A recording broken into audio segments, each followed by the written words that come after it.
Before you walk into any dealership, before you fill out a single loan application, before you even pull up one car listing, there is one number you need to know. Not horsepower, not cargo space, not available colors. The number you need is the exact maximum you can actually afford to spend on a car every month, and the honest truth is most people buying cars in America right now have no idea what that number is. That is a big reason so many of them end up financially stuck, trapped in a loan they cannot get out of, driving a car that quietly bleeds them dry.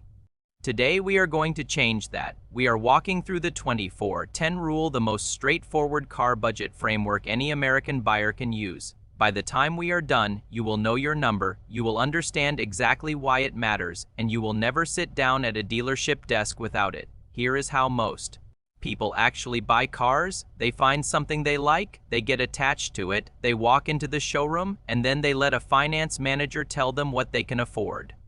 That finance manager is not on your side. Their job is to maximize how much you borrow and how long you borrow it, because that is where the dealership makes real money. So the finance manager runs the numbers and tells you that this $42,000 SUV can be yours for $549 a month, and that sounds fine. Manageable even.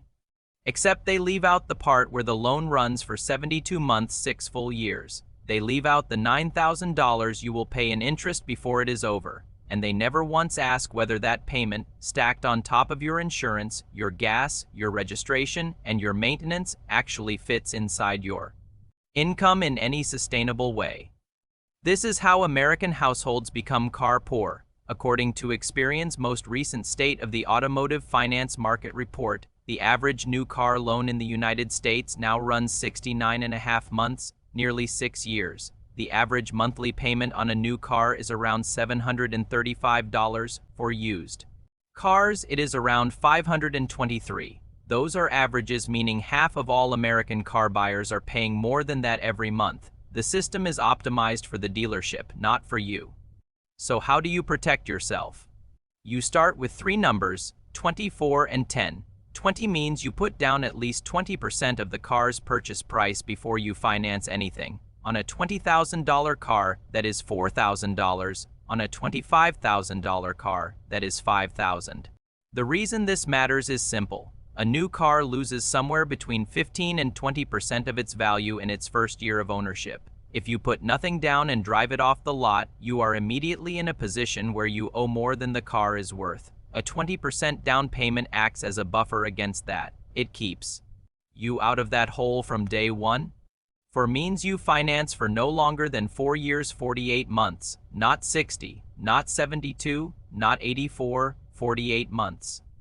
When you stretch a loan to 6 or 7 years, 2 things work against you at the same time. First, you pay substantially more interest on a $35,000 loan at 12% APR, which is close to the current average for used car loans. Going from 48 months to 84 months costs you an additional $10,000 to $12,000 in interest alone.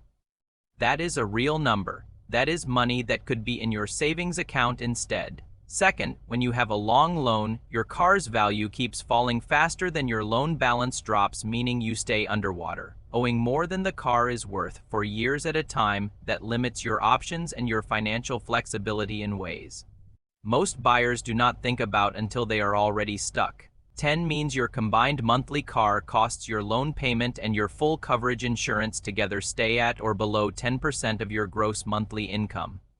Not your take-home pay, your gross income before taxes. That ceiling is what keeps your car from crowding out everything else. Your emergency fund, your retirement contributions, your ability to absorb an unexpected expense without putting it on a credit card. Now let us run the actual numbers so you can figure out exactly where you stand. If you earn $40,000 a year, your gross monthly income is about $3,333. 10% of that is $333 per month for everything car-related.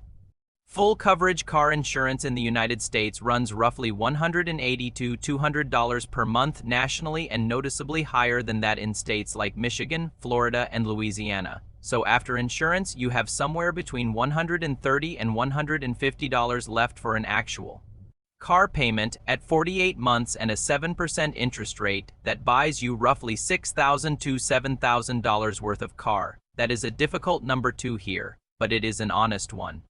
If you earn $60,000 a year, your gross monthly is $5,000. 10% is $500. Subtract $200 for insurance. You have about $300 available for a payment. At 48 months and 7%, that is roughly $13,000 worth of car. Used market, certainly. But you have real options, reliable, practical vehicles that get the job done. At $80,000 a year, your monthly gross is about $6,667. 10% is $667. After insurance, you have around $465 to $470 for a payment that puts you at roughly $19,000 to $20,000. Still primarily the used market in 2024, but a strong section of it well-equipped, relatively recent vehicles with solid reliability track records. At $100,000 a year, you have around $620 available for a car payment after insurance. That reaches approximately $25,000 to $26,000, which starts to touch the lower end of the new car market or puts you into a very well-specified used vehicle. Here is the sobering piece of context behind all of that. The average new car in the United States now costs approximately $48,000. To afford an average new car under the 24-10 rule, you would need to earn somewhere around $150,000 per year. The majority of Americans earn nowhere near that. So when the rule is applied honestly, it is steering most buyers toward used cars, not because used cars are a consolation prize, but because the math of new car prices in 2024 simply does not work at most income levels. That is not pessimism, that is just arithmetic. The 24-10 rule does have limitations worth knowing about. It was built for a car market that looked very different from today's. New car prices have climbed dramatically over the last several years, and some financial advisors have noted that a strict 10% ceiling can feel tight, particularly for buyers in high-cost states, high insurance markets, or cities where housing already consumes a large share of income. There is also an important gap between gross and take-home pay that the rule does not address directly. By the time federal taxes, state income taxes, Social Security, Medicare, and health insurance premiums come out of your paycheck, your actual take-home can be 30 to 40% lower than your gross. If your gross monthly income is $5,000 but you are actually bringing home $3,200, then the $500 ceiling you calculated at 10% of gross is actually more like 15 to 16% of your real money. That is still usable math, but you should keep that gap in mind when you apply it.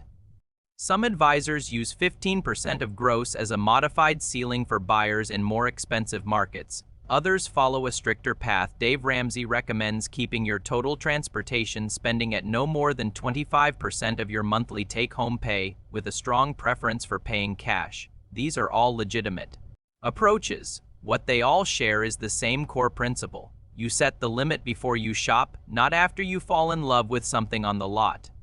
There are a few specific tactics you need to watch for when you are sitting at the finance desk. The biggest one is the monthly payment conversation. Nearly every dealership finance interaction is framed around monthly payments. What payment can you work with?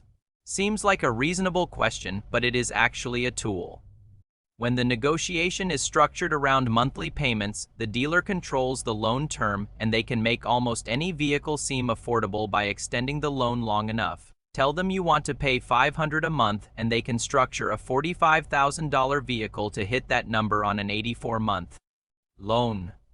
The correct move is to negotiate on total out-the-door price only. Know your maximum purchase price before you arrive. Know your down payment. Know the maximum term you will accept. Hold those lines and do not let the conversation shift to monthly payments. Also watch what happens in the finance and insurance office after you agree on a vehicle price. That is where dealers commonly add extended warranties, paint sealant packages, tire and wheel protection, and gap insurance all bundled into your financed loan. These products can quietly add $2,000 to $6,000 to your total financed amount. Some have genuine value in specific situations. Most are significantly overpriced when purchased through the dealership. If you decide you want gap insurance, which does make sense if your down payment is less than 20%, buy it through your own insurance provider instead. The price difference is substantial. The 24-10 rule is most critical if you are a first-time buyer, if you have been upside down on a car loan before, if you live in a high insurance state, or if a lender has pre-approved you for an amount that surprised you with how high it was. That last one is worth repeating. A pre-approval is not a budget recommendation. It is the maximum a lender is willing to risk on you.